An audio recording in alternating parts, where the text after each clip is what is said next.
اگر آپ کچھ پانا چاہتے ہو اور آپ اس کی طلب کر رہے ہو مگر دعا نہیں، تو بتاؤ کیا آپ ڈیزرو کرتے ہو کہ وہ چیز آپ کو مل جائے؟ دعا سب سے بڑا سورس ہے اللہ سے تعلق کا، اور واحد دعا ہی ہے جو آپ کی تقدیر بدل سکتی ہے۔ تو جب دعا ہی واحد سہارا ہے تو کیوں نہیں کرتے تم دعا آخر؟ کیا تمہیں دعا کی طاقت پر شک ہے یا اپنے رب کی عطا پر کوئی سوال ہے؟ اگر آج تم دعا نہیں کر رہے تو کل وقت گزر جانے کے بعد تم یہ بھی نہیں کر سکتے کہ اللہ نے میری دعا سنی ہی نہیں۔ تم نے سچے دل سے مانگا ہی کب ہے؟ ابھی بھی موقع ہے، کر لو دعا، وہ رب قبول کر لے گا، یقین رکھنا بس تم۔ اگر تم اداس ہو، بہت پریشان ہو، ہر رشتے سے بھروسہ اٹھ گیا ہے، تمہارا اعتماد بری طرح سے ٹوٹا ہے، تمہیں زندگی سے نفرت ہونے لگی ہے، تمہیں یوں لگتا ہے تمہارے پاس جینے کی کوئی وجہ نہیں بچی، اور تم نا امیدی کی اس دہلیز پر کھڑے ہو جہاں تمہیں کوئی روشنی کی کرن نظر نہیں آ رہی، تو تم اداس مت ہو، مت توڑو خود کو، اپنا سر اٹھاؤ، دیکھو اس آسمان کو جس کے سائے میں تم کھڑے ہو، پھر جھکاؤ اپنے سر کو، دیکھو اس زمین کو جس میں پاؤں جمائے تم کھڑے ہو، پھر سوچو اپنے ذات کو، کیا تمہیں اس نا امیدی کے لیے بنایا گیا ہے؟ تم کیوں نہیں اس سے بات کرتے جس نے تمہیں بنایا ہے؟ تم کیوں نہیں اس سے اپنا حال بیان کرتے جو تمہاری حالت بہتر کرے گا؟ تم کیوں پریشان ہوتے ہو جبکہ جہاں اسی کا ہے؟ تم ایک بار اس کے ہو کر تو دیکھو، دیکھنا وہ تمہیں کیسے تھام لے گا، پھر چاہے دنیا لاکھ کوشش کر لے تمہیں ذرا برابر تکلیف نہیں پہنچائے گی۔ تم اس خدا سے رابطہ تو کرو، تم اس سے واسطہ تو رکھو۔ اکثر تم جس بات کو لے کر جتنا پریشان ہوتے ہو، اللہ اسے تمہارے لیے اتنی بہتریاں اور آسانیاں پیدا کر دیتا ہے جو کسی معجزے سے کم نہیں ہوتی۔ ایسا ہوتا ہے کہ اکثر ہم اپنے خیالات میں الجھے ہوئے ہوتے ہیں، لاکھوں دعاؤں کے بعد بھی دل میں ایک درد، ایک خوف سا ہوتا ہے کہ آخر یہ کام کیسے ہوگا، لیکن ایک یقین بھی ہوتا ہے کہ اللہ کوئی نہ کوئی راستہ ضرور دکھائے گا۔ اسے ڈگمگاتے یقین پر ہی اللہ اتنا خوش ہوتا ہے کہ جیسے بھی ہو میرے بندے کو مجھ پر یقین ہے، مجھ سے اس کو امید ہے کہ میں کوئی راستہ ضرور نکال دوں گا۔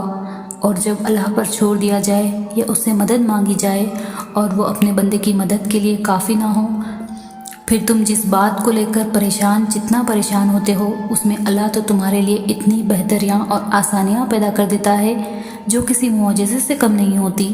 اللہ آپ کے دل میں کسی چیز کی اتنی چاہت کیوں پیدا کر دیتا ہے، اور چاہ کے بھی دل سے کبھی نہ نکلے، آپ بے بس ہونا شروع ہو جائیں، ہر دعا میں، تہجد میں مانگنا شروع کر دیں۔ اللہ مانگنے کی توفیق بہت کم لوگوں کو دیتا ہے، بہت کم لوگوں میں تڑپ پیدا کرتا ہے سچی والی۔ اگر ایسا ہے تو بس مانگتے رہیں، وہ نوازنا چاہتا ہے آپ کو، آپ کا مانگنا اسے پسند آ گیا ہے۔ پریشان مت ہو، ڈرو مت، اللہ کہتا ہے میں تمہارے ساتھ ہوں، وہ سب کچھ دیکھتا ہے اور سنتا ہے، وہ تمہارے ہر ایک پوشیدہ راز سے واقف ہے، وہ صرف چاہتا ہے کہ میرا بندہ بات کرے۔ امید مت ہارے، امید مت ہارے، وہ رحیم ہے، معاف کرتا ہے، اور یاد رکھیں دلوں کا سکون صرف اور صرف رب کو یاد کرنے میں ہے۔ میں ہمیشہ بہت شکر کرتی ہوں کہ میرے پاس بات کرنے کو اللہ ہوتا ہے، میں جب بھی پریشان ہوتی ہوں اس کے پاس چلی جاتی ہوں۔ اللہ آزمائش سے گزار کر تمہیں معجزوں تک لاتا ہے۔ جو آنسو ہم کسی کو دکھا نہیں سکتے وہ ہمیں سجدوں تک لے جاتے ہیں، جو خواہش ادھوری رہ جاتی ہے وہی ہمیں دعا تک لے جاتی ہے، جو راستے ہمیں ویران لگتے ہیں وہی تمہیں معجزوں تک لے جاتے ہیں، جو راتیں ویران لگتی ہیں وہی ہمیں تہجد تک لے جاتی ہیں، جو آزمائش توڑ دیتی ہے وہی ہمیں اللہ تک لے جاتی ہے، اور کوئی صبر رائے گا نہیں جاتا، بے شک اللہ کے لیے ناممکن کچھ بھی نہیں۔ جانتے ہو اللہ تمہاری تکلیف دیکھ رہا ہے، اس آزمائش کے بعد اللہ نے تمہیں نوازنا ہے۔ جانتے ہو اللہ تمہاری آواز سن رہا ہے، اس صبر کے بعد اللہ کا معجزہ ہوگا۔ جانتے ہو اللہ دعائیں کبھی رد نہیں کرتا۔ اللہ تو فرماتا ہے ماں اپنے بچوں کی ایک سسکی نہیں سن پاتی، اور میں تو تم سے 70 ماؤں سے بڑھ کر پیار کرتا ہوں۔ اللہ تو فرماتا ہے اگر راستے بند نظر آ رہے ہیں اور قدم تہجد کی طرف جا رہے ہیں تو جان لو تمہارے رب نے تمہیں تہجد کے لیے چن لیا ہے۔ وہ محض اسی لیے تمہاری نگاہوں سے راستوں کو اوچل کر دیتا ہے تاکہ تم اسے منانے تہجد تک جاؤ۔ وہ چاہتا ہے میرا بندہ رات کو مجھ سے ہم کلام ہو اور میں سکون سے رات کی خاموشی میں اپنے بندے کو سن سکوں۔ فوراً تمہاری سن لیتا تو کیا تم تہجد کا مزہ چکھ پاتے، اس کی محبت کی لذت کی اہمیت جان پاتے؟ وہ فرماتا ہے تم سے کس نے کہہ دیا میں بے خبر ہوں تم سے؟ میں تو تمہارا آسمان کی جانب منہ پھیر پھیر کر دیکھنا بھی دیکھ رہا ہوں۔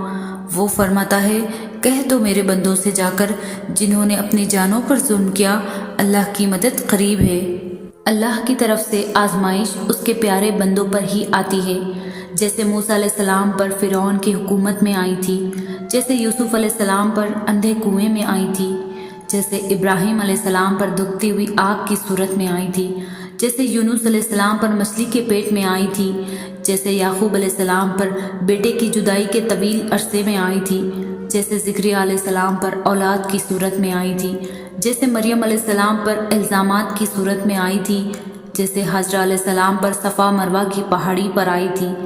لیکن ان سب نے اپنی آزمائش کے دوران صبر کیا اور پورے یقین سے اللہ سے دعا مانگی تو اللہ نے ان کی دعا قبول فرمائی اور انہیں سرفراز کر دیا۔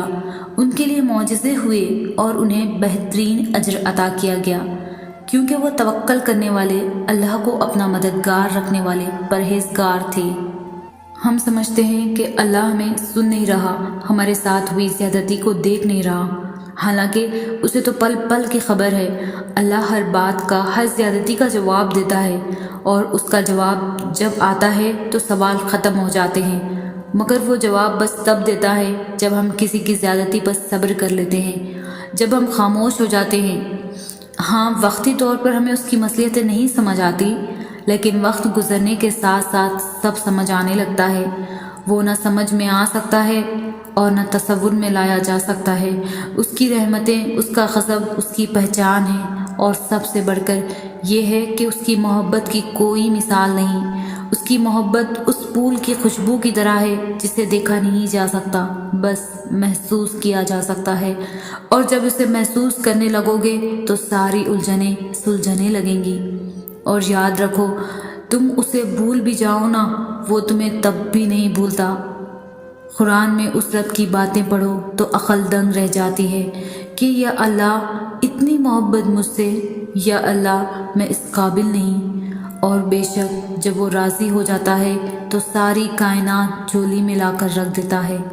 کبھی کبھار اللہ کی رضا کے لیے ہمیں بہت مشکل فیصلے کرنے پڑتے ہیں، مصلحتوں کی حقیقتوں کو تسلیم کرنا پڑتا ہے، کچھ ہاتھ نہ چاہتے ہوئے بھی چھڑانے پڑتے ہیں۔ ذرا سی خبر ہو جائے غم کی تو زمانہ نوچ کھاتا ہے، یہاں تو روتے ہوئے بھی آنسو چھپانے پڑتے ہیں۔ دل توڑنا ایسا گناہ ہے جس کا کوئی ازالہ نہیں ممکن، جن کا حساب اللہ رکھے وہ خرچ تو چکانے پڑتے ہیں۔ حافظہ کمزور ہو گیا ہے یا شدت درد ہے کثرت سے، ہمیں تو پرانے بھلانے کے لیے اب نئے زخم کھانے پڑتے ہیں۔ عجیب کیفیت ہے اب کہ ہم کبھی سنبھل جاتے ہیں اور کبھی اسی چیز کے لیے اللہ کو پھر سے منانے لگتے ہیں۔ حوصلہ ضبط دیکھیے کہ بہتا نہیں ایک بھی آنسو روبرو زمانہ، اور تنہائی میں سجدے میں گر کر تڑپ کر گڑگڑانے لگتے ہیں۔